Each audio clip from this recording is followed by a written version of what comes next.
we actually do have one more email question that came in from Lee, if we could put that up. All right, Lee says, if someone causes a wreck while they're texting, doesn't that automatically make it their fault? Is there any way to prove the other driver was on the phone while driving besides he said, she said?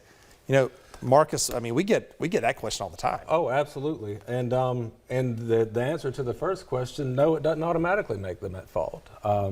It's certainly something we look at, and one of the first things we do is send out an evidence preservation letter to get people to hold the cell phone so that we can download those and see what they were doing at the time of the crash.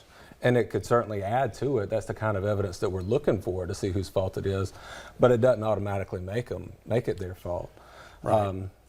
I mean, if somebody's sitting at a red light texting and they get rear-ended, it's clearly not their fault. Right, right.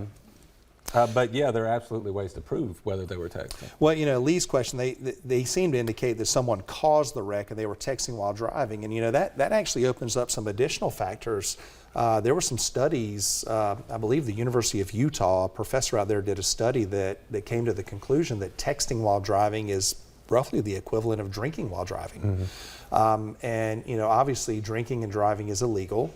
But in the civil world, if you're intoxicated and you cause a wreck, there could be punitive damages mm-hmm. that can be assessed against you, which are above and beyond what a person might otherwise legally be entitled to recover for medical expenses and pain and suffering, things like that. There's damages that are designed to punish if their conduct rises to that level. And you know, some courts have held that texting and driving, drinking and driving is roughly the same. So, you know, like you said, getting that evidence preservation, getting that phone preserved is very important. Mm-hmm.